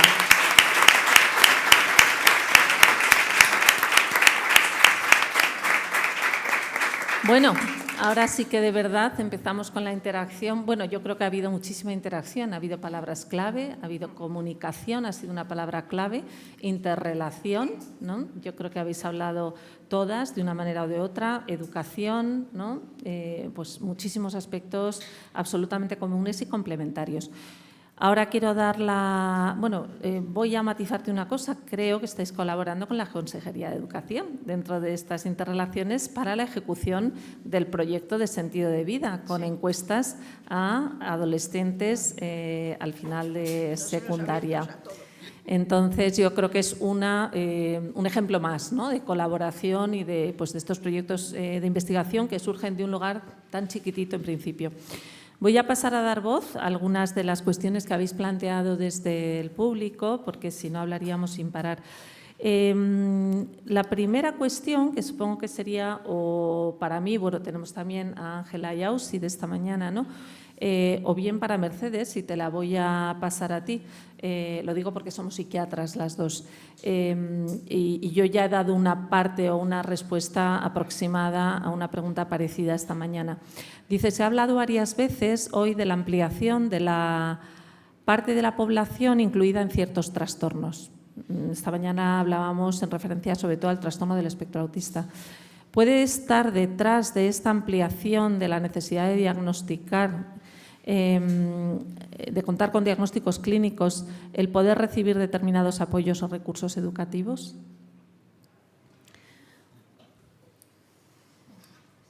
Vamos, si quieres, en breve yo lo puedo contestar. Si de alguna forma está siendo un planteamiento instrumental, hombre, no puedo negarlo absolutamente, porque no puedo hablar en nombre de absolutamente todos los psiquiatras, ¿no? Pero yo creo que nuestra profesión es una profesión meticulosa y que cuando se da un diagnóstico se es consciente de lo que estamos realizando, ¿no? No sé, como soy ajena a en qué términos se ha producido la reflexión esta mañana, no querría de ninguna forma hacer un juicio de valor que no esté suficientemente sustentado. En ocasiones se ha hecho crítica relativa al movimiento inflacionario, no de este diagnóstico, sino de otros diagnósticos y de la evolución que han tenido las taxonomías en salud mental y en concreto del DSM, entre otros. Yo en ese sentido me retraigo a lo que dije en mi primera intervención y además desde el sentido de que por supuesto estoy en contra de cualquier planteamiento que sea sanitarizar, medicalizar, psicologizar, nada que no corresponda a ese abordaje, ¿no? Porque estaríamos a mi juicio en un error epistemológico del que al final las personas resultan víctimas, ¿no? Creo que de lo que se trata es de dar la respuesta adecuada y creo que cuando el problema sea fundamentalmente de acceso a una atención educativa o social, pues la respuesta ha de ser desde esos ámbitos. Y bueno, pues desde ahí, Mara. Sí, un poco en ese sentido hablábamos también esta mañana, ¿no? Creo que la pregunta quizás va porque en el sistema educativo, en los centros educativos, para que un alumno reciba atención y para que el centro obtenga recursos, o sea, recurso especializado, apoyo de un PT o de una L o de un técnico superior en integración social, que son los perfiles, o un técnico educativo en el caso de discapacidad motora, son perfiles para ayudar, están apoyados en un diagnóstico. Es cierto que por esta razón muchas familias buscan deseosamente un diagnóstico para conseguir el apoyo educativo, porque en educación se hace un informe de evaluación psicopedagógica, pero si ese informe está apoyado por un informe clínico, donde a través de la imagen, a través de un informe de psiquiatría, de salud mental, dice, este niño tiene este diagnóstico, la parte educativa no lo rechaza. Entonces, creo que también puede ir por ahí, pero son canales separados. Está la responsabilidad clínica y educación recoge eso y pone los apoyos. Creo que podría ir por ahí. Seguro que va por ahí en parte. Yo creo que es una de las aristas que tenemos que limar en la comunicación entre educación y sanidad. Yo creo que como aquí parecemos personas razonables, incluso podemos hablar del tema, ¿no? Mercedes ha dicho instrumentalización, a veces hablamos de perversión de los diagnósticos. Hace 20 años pasaba mucho en Estados Unidos. Una familia con un niño con gran discapacidad, lo primero que quería era que le diagnosticaran un autismo, porque la Ley Federal de Educación priorizaba y daba muchísimas más ayudas a las personas con un diagnóstico de autismo. Eso es algo que deberíamos evitar, ¿no? Saber que existe y pensar en qué criterios necesitamos para según qué respuestas. Y lo hablábamos antes, ¿no? Probablemente para la modalidad educativa lo que necesitamos es un nivel de apoyos necesarios en entorno escolar, más allá de un diagnóstico, ¿no? Pero bueno, yo creo que es trabajo que ahora se puede empezar a hablar y que durante unos años no había los espacios para poderlo ir bueno, pues limando, ¿no? Porque yo creo que sí que se arrastran errores en ese sentido, estando de acuerdo con todo lo que se ha dicho, ¿no? Bueno, voy a pasar a hacer un par de preguntas a Mar España. Dos tienen que ver con aquello que nos prometió, que nos iba a contar y que no nos ha contado, que es el canal prioritario, así que nos lo explicas, por favor. Y luego hay un par de preguntas más, varias, ¿no? Pues experiencias, por ejemplo, en Italia, que se registran las edades de menores dueños de un móvil en las compañías telefónicas y entonces la compañía es la que se encargaba de filtrar los contenidos. ¿Sería viable hacer algo así en España? Y bueno, también preguntan por la última ley de protección de datos en los centros educativos y podría indicar cuál es la última normativa existente. Bueno, pues empiezo por la normativa y me dejo el canal para el final. Que yo conozca, no hay, y sería horrible si no lo conociera, y existe. No hay una normativa específica de protección de datos en el ámbito educativo. Se aplica con carácter general el Reglamento General de Protección de Datos y la Ley Orgánica de Protección de Datos. Sí que adelanto, y esto es primicia, hay un debate respecto, ¿deben entrar los móviles en los centros docentes o no? Aquí va a ir más allá de la privacidad. Hace unos años solo esta prohibición estaba en Madrid y en Galicia y precisamente médicos, científicas, me mandaron un informe comparado donde está demostrado científicamente que en esas comunidades autónomas donde el móvil no entraba había disminuido significativamente el ciberacoso, es evidente. ¿Qué morbo tiene humillar a una persona en el patio si no lo puedo grabar? Disminuye y había aumentado 7 meses el rendimiento escolar. Entonces, quizás eso en el comité de expertos quizás sea uno de los temas que se pueda plantear, pero no es una normativa ahora mismo. El segundo tema, nosotros estamos muy al tanto.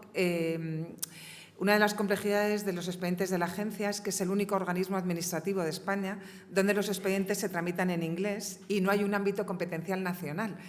Todo lo que afecta a empresas de Internet o a empresas que ofrezcan los servicios a ciudadanos en Europa rige la competencia de donde ha dicho la empresa que tiene la autoridad principal establecida.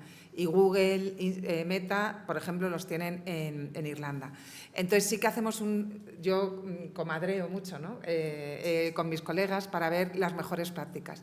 Italia tiene esto y sí que en el anteproyecto de ley que está tramitando el Gobierno se incluye esta medida, se la propusimos desde la agencia. Francia, por ejemplo, también ha aprobado la ley Blanquer, donde obliga a que prohíbe el acceso a todos los dispositivos móviles particulares en los centros y además obliga a que todo dispositivo electrónico que se venda en Francia desde junio de este año, por defecto tiene que tener instalado el control parental. Y evidentemente esto se puede y se debe. ¿Qué pasa? Yo también me he reunido con digitales y todo el sector de telecomunicaciones. Cada sector me dice que la responsabilidad es del otro. Pero esto es evidente que si todos asumimos nuestra competencia, nuestra ética y nuestra actividad, pues vamos a ir adelante. Y lo que quería decir es que estamos trabajando en un informe que espero poder presentar antes o después del verano sobre la responsabilidad desde el punto de vista de privacidad en que incurra un centro docente como cometa el absurdo de decir a una familia, para esta finalidad pedagógica, la familia tiene que hacer que el niño se traiga el móvil al colegio.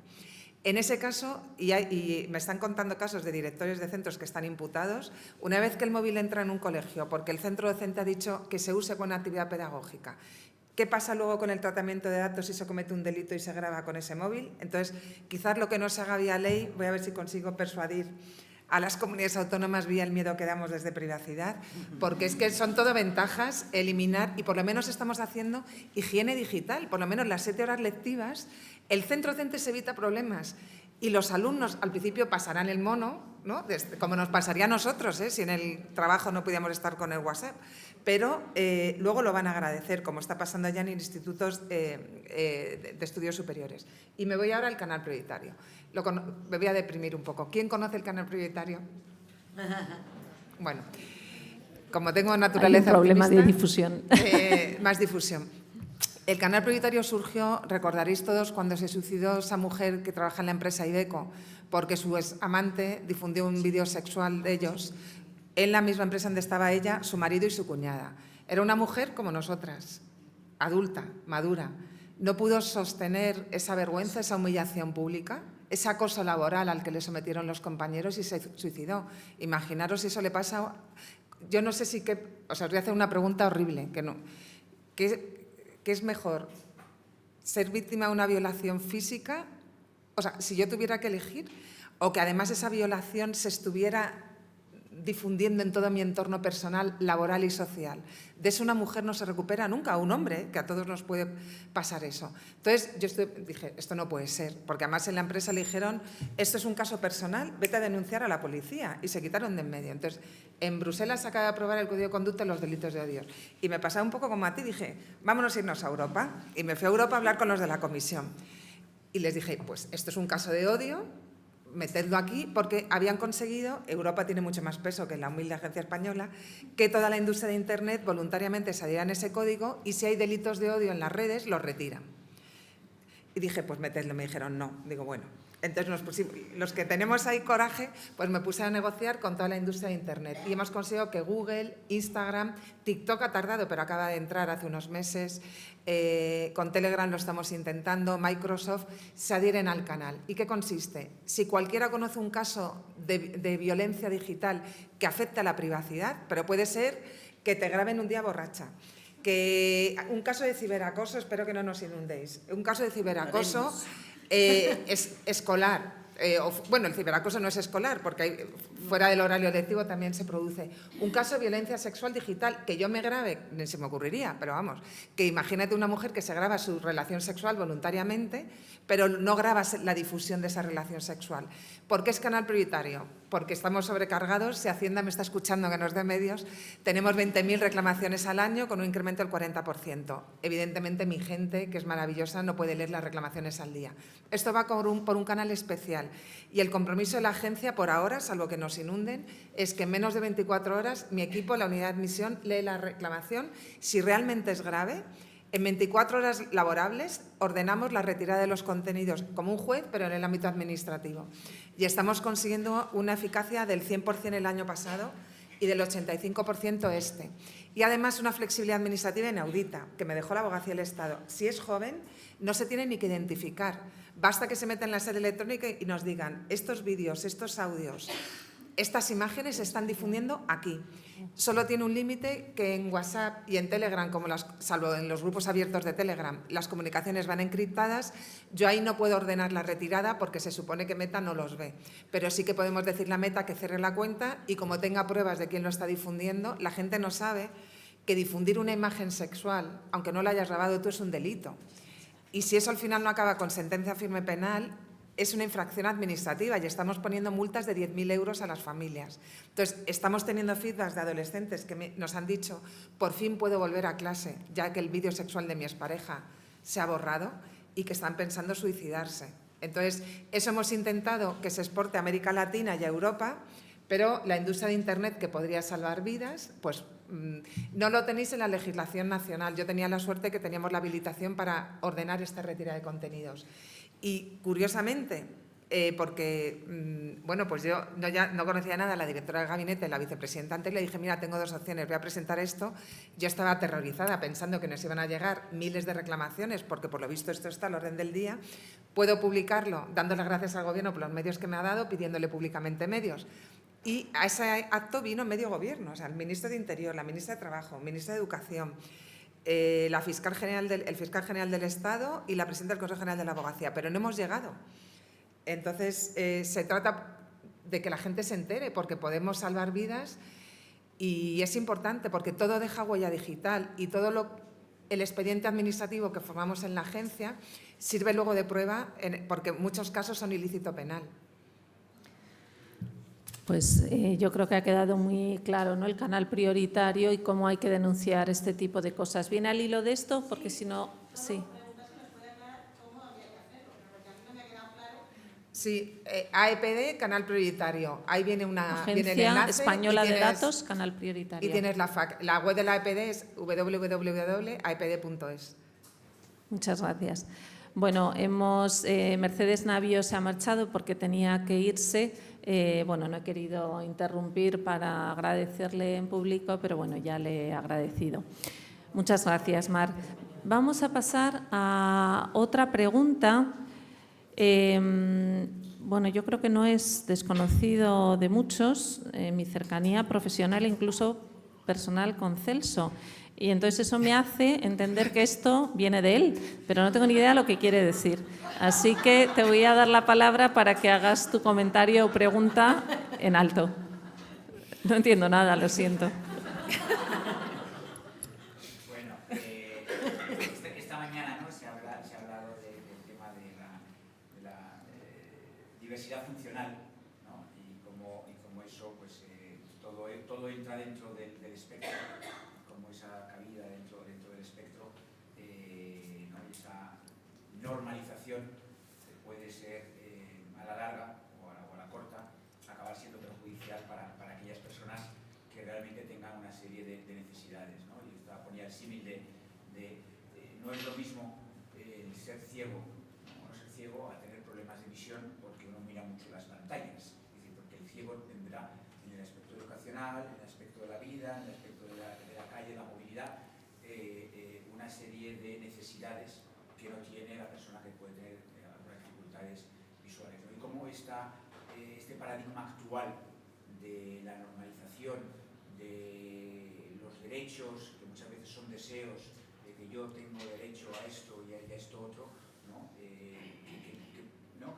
Que inicialmente puede ser atractivo, ¿no? Y la normalización, y todos somos iguales y todos tenemos los mismos derechos, a la larga no se puede volver en contra de aquellos que realmente tienen necesidades. Hoy por la mañana tú hablabas, ¿no?, de que ahora mismo el mundo de la detección de necesidades dentro del espectro autista está copado por aquellos autistas de alto funcionamiento que pueden decir aquellas cosas que son para ellos. Nosotros no necesitamos esto, pero los que tienen discapacidad intelectual no saben hablar, no pueden hablar, no tienen la capacidad de decirlo, ¿no?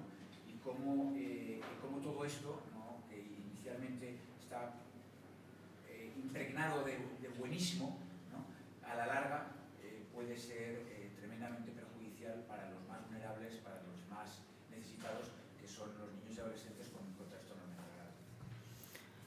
Sí, o sea, era un comentario, ¿no?, más que una pregunta realmente. Sí, gracias por hacer énfasis, completamente de acuerdo, ¿no?, en cómo algo bien intencionado de inicio, ¿no?, que es intentar no estigmatizar aparentemente, pero cómo nos puede llevar, yo creo que no solamente por un exceso, ¿no?, de espectro, de diversidad y demás, sino en un determinado momento por un movimiento un poquito más, bueno, pues no sé, no tan bien intencionado, nos puede llevar a la banalización de la patología ante recursos que al final son limitados. Entonces, la banalización o la cancelación o la negación de otros grupos que en justo un momento anterior eran los que eran depositarios de los derechos, sean las personas con discapacidad, sean las personas con autismo, sean las mujeres de forma global, ¿no? Y como en determinado momento sus derechos, por ejemplo, la discriminación positiva, pueden venir arrasados por un exceso de movimiento, de diversidad excesivo, ¿no? Bueno, tenía otro comentario de felicitación a la fundadora de la Fundación Belén, Leticia Escardo, por la fundación y por la intervención que nos ha encantado. Dice, ¿tienen alguna relación la Fundación con el Colegio de Educación Especial Belén? Con el Colegio de Educación Especial Belén. No tiene ninguna relación. El nombre. Vale. Sí, yo señalar sobre todo esa parte última, ¿no?, que nos ha contado de las investigaciones, que es muy llamativa, ¿no?, que supongo que es parte de lo que ha interesado. Otro comentario: felicitar a este grupo de mujeres, grandes profesionales implicadas en la salud mental infanto-juvenil. Mi pregunta es, ante esas situaciones de salud mental, ¿qué podemos hacer con aquellas familias que no se implican en las intervenciones con sus hijos? Familias ausentes. Yo creo que aquí podemos dar la palabra a cualquiera de vosotras que queráis empezar y hablamos un poquito en diálogo. Implicar, yo creo que siempre es difícil, implicar a las familias por esa tendencia, vamos a decir, que tienen a vivir sus problemas internamente y no hacerlos comunitarios. Tenemos un problema, vamos a decir, educacional, que normalmente no se quiere hacer público los problemas que yo vivo internamente en casa, pero sería absolutamente fundamental. Ahí, una vez más, vuelvo a decir que corresponde a la sociedad en general el darse cuenta de que todos podemos tener ese problema pasado mañana y que hacerlo público es una forma de extender, vamos a decir, la normativa y hacerlo accesible. Eso es fácil.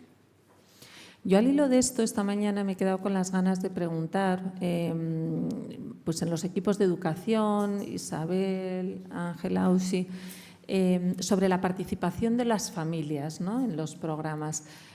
Sabemos que los psiquiatras, ya lo ha dicho antes Ausi, estamos un poquito estigmatizados. En general, hasta que nos conocen, somos gente un poco rara, se nos ha llamado loqueros, se nos ha llamado de todo. Y muchas veces nos traen a los niños a la consulta diciendo, ven, que te va a ver una amiga mía, dicen los padres. Y dices, ¿cómo que una amiga mía? Yo soy médico psiquiatra. Bueno, esto forma parte todavía de la vida cotidiana. Entonces, nosotros, yo creo que siempre hemos buscado la alianza de los profesores. Yo cuando doy clase a los profesores, igual que a los médicos de atención primaria, les digo, tenéis un papel absolutamente fundamental en motivar a las familias para llegar a las consultas, porque vosotros para ellos sois gente normal. Sois madres y padres con hijos que, pues como vosotros. Y a nosotros, hasta que no pasan la puerta y nos ven, no se creen que somos personas normales a veces, ¿no? Entonces, ¿cómo están respondiendo las familias en el sentido de consultar más, en el sentido de pedir cita con el equipo de salud mental, las familias y los propios chavales? ¿Ellos pueden llamar a la puerta del psicólogo o el psiquiatra en el colegio? Pueden. Mira, una de las cosas que a mí me llama muchísimo la atención, a raíz del programa de enlace que estamos teniendo, algo que a mí nunca me hubiera pasado por la cabeza es el que haya un 50% de alumnos que acuden a salud mental y los padres no lo comunican en el centro. Yo lo pienso y digo, o sea, dejo a mi hijo 5 horas o 6 horas en un centro educativo y a la persona que le cuida no le digo, pues está con esta medicación, está en este proceso de depresión, de ansiedad, de anorexia. No me hubiera pasado nunca por la cabeza. Cuando empezó el programa en los centros, pues a raíz de una actividad que no la han contado, pero la voy a comentar, que a mí me gusta mucho, que corre aulas o corre caminos, ¿no? ¿Cómo lo llamáis? Algo así. El psiquiatra, la enfermera pasan 5 minutos a una clase y dicen ¿qué es para vosotros la depresión? ¿Y quién se ha sentido mal en este momento y en este otro? Y los chavales hablan un rato y hasta luego. Y van un poco desmitificando un poco y utilizando bien, entonces esta depre, es que este es bipolar, bueno, pues poniendo las cosas un poco en su sitio. Pues ¿para qué ha servido esto? Es que solo por este detalle que voy a contar, que no implica intervención, que no implica nada, ha implicado algo muy importante, confianza de las familias en el centro y en sanidad. De repente, este programa ha hecho que la familia vaya al centro porque se ha encontrado con el psiquiatra de su hijo, del centro de salud mental. Se ha encontrado de repente que lo que ha estado ocultando y que no se decía, te dicen para proteger a mi hijo. Claro, que no puedes decir nada, todo es respetable para proteger. Si yo sé que tu hijo tiene una depresión o anorexia, pues no se me ocurre decir, ¿qué pasa? ¿Que tú no comes?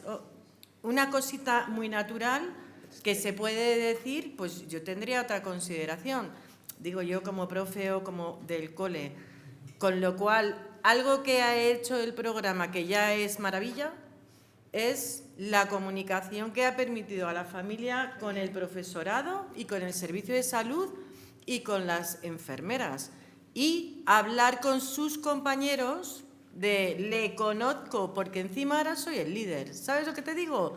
Que a ella la conozco es porque es mi médico.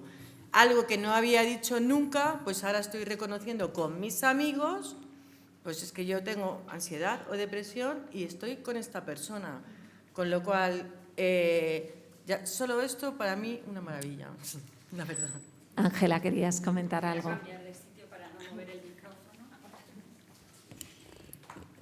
Ella tiene muchos más ejemplos que puede contar. No, que va, lo has explicado fenomenal.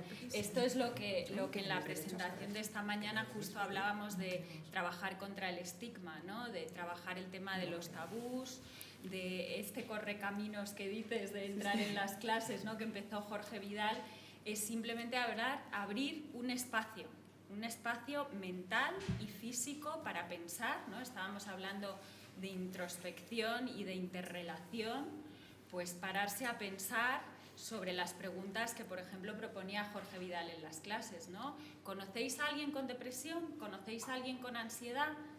¿Qué es para vosotros? Esto es normalizar. Entonces yo creo que esto en efecto es por donde hay que empezar, para también trabajando con las familias, pero trabajando también con los alumnos, el que no tengan miedo a hablar, ¿no? Sí, es que me estoy dando cuenta que no he respondido a la pregunta que me has hecho, he contado la anécdota, pero la pregunta era, ¿puede un niño acudir al programa de enlace? ¿Un padre, un profesor? Sí, pueden todos. Un niño del centro libremente puede ir y decir, oye, yo quiero conocer y hablar con el psicólogo clínico o con el psiquiatra. Un padre puede ir y decir, me gustaría que tengo este problema. Un profe puede decirlo, o sea, todos pueden comunicarse libremente y la atención la tienen ahí. Que no he contestado a la pregunta, para que veáis cómo estoy. Pero y en ese sentido, los psicólogos y los psiquiatras y los enfermeros especialistas en salud mental nos beneficiamos de ese entorno de confianza del centro, porque lo de la consulta, vamos a ver a una amiga, nos pasa a los psicólogos igual, o sea que, Sí. pero es la riqueza de esto. Claro, yo creo que uno de los aspectos más importantes y que también es algo que tenemos que desarrollar y mejorar tiene que ver con esa lucha contra el estigma, ¿no? Yo creo que no hay nada banal y superficial que se deba hacer en este ámbito. Muchas veces ha surgido la cuestión de si se puede hablar pues de anorexia, de suicidio, ¿no? En los entornos escolares y de qué manera, ¿no? Parece que después de años de investigación parece claro que se puede y se debe hablar, pero no de cualquier manera, ¿no? Es fundamental hacer pues primero un énfasis en lo que son los comportamientos saludables, en todo lo que es el bienestar. Y segundo, cuando se habla de patologías de estas duras, hablando siempre de la parte de salida, de positiva, de sentido de vida, de esperanza. La comunicación en la prensa, la información a los menores, si no va acompañada de eso, puede ser a veces más perjudicial que beneficiosa por cuestiones de aprendizaje, de contagio, de lo que sea. El saberlo hacer de forma así de natural, pero teniendo en cuenta qué es lo positivo de la comunicación que abres y dónde pues, tienes que cuidar las maneras, ¿no? Es absolutamente fundamental porque estamos hablando de datos sensibles, que son datos de salud, ¿no? Y en ese sentido quería señalar una pregunta que hay para Mar, ¿no? Quería saber si hay algún protocolo sobre los datos personales de salud de los menores en redes sociales. Por ejemplo, si se conoce si algún menor que expresa que se autolesiona o tiene cualquier adicción, ¿cómo se protegen sus datos sobre salud? ¿Se los quedan las redes sociales? Pues se los quedan. Es así de claro. Todo lo que decimos en las redes sociales deja huella y es dificilísimo borrarlo. Y el único protocolo que hay es que la normativa vigente ahora mismo establece que a partir de 14 años son los menores los que deciden qué hacer con sus datos. Yo he pedido que se eleve a 16 y eso está en el proyecto de ley que está tramitando el Gobierno, pero el problema es que si un menor se declara autolesiones, lo grave es que los algoritmos a veces le inducen a esas conductas autolesivas, que eso es tremendo y es una falta de ética impresionante. Pero es que es un problema muy grave y quiero apuntar otro también. Familias que sobreexponen a sus hijos, en algunos casos ganando dinero y mercantilizando las imágenes de los niños, ¿no? Sí que es verdad que esto ya, lo de las autolesiones ya supera. Yo he extendido el concepto de privacidad para proteger a los menores de una manera bastante flexible, que mi equipo a veces me regaña. Pero es cierto que las redes sociales tienen normas de comunidad que en caso de autolesiones deberían estar obligados a retirarlos y que hay organismos oficiales que también contribuyen a eso. Muchísimas gracias. Vamos a acabar con 1 minuto de oro, yo creo, ya que estamos aquí de esta manera tan curiosa. Y solo tengo una pregunta más, que si quieres utilizas tu minuto para contestarla y decir lo que más quieres. La figura del coordinador de bienestar, ¿cómo está funcionando? ¿Debería ser una enfermera escolar? Bueno, y yo creo que vamos a cerrar cada una diciendo lo que quiera en un par de minutos como colofón de esta mesa. Si quieres empezamos por ti, Leticia, esta vez, que antes hemos acabado. Bueno, se puede terminar haciendo un desiderato, ¿no? Es decir, hay que ir al pacto social, olvidarse de derechas, izquierdas, partidos o no partidos, y realmente pensar, ¿queremos mejorar la situación actual?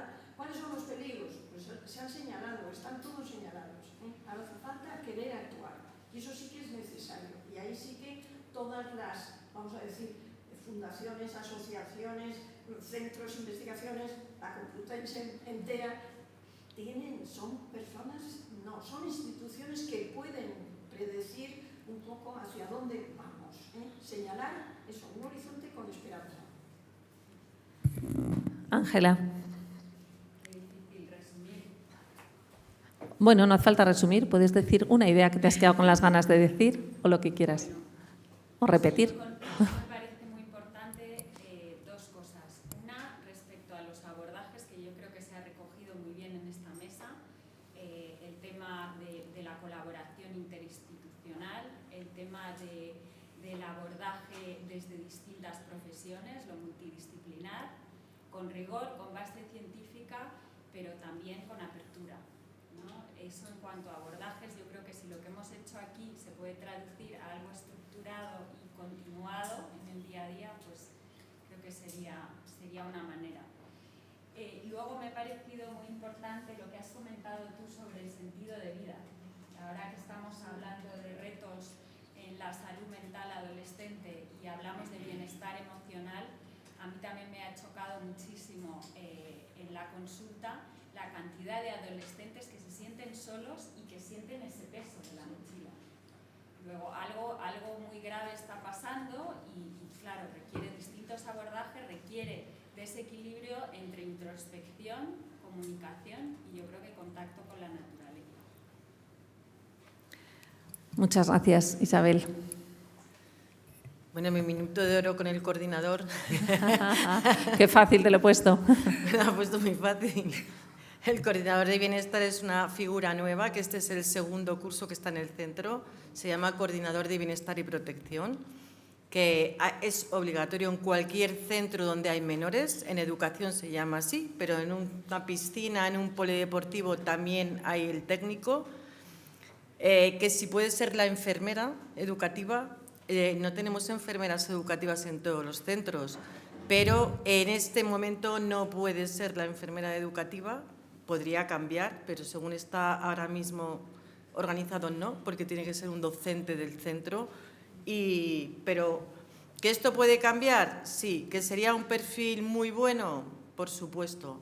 Pero actualmente, hoy por hoy, o sea, para el curso que viene, no puede ser una enfermera educativa porque no es un perfil educativo.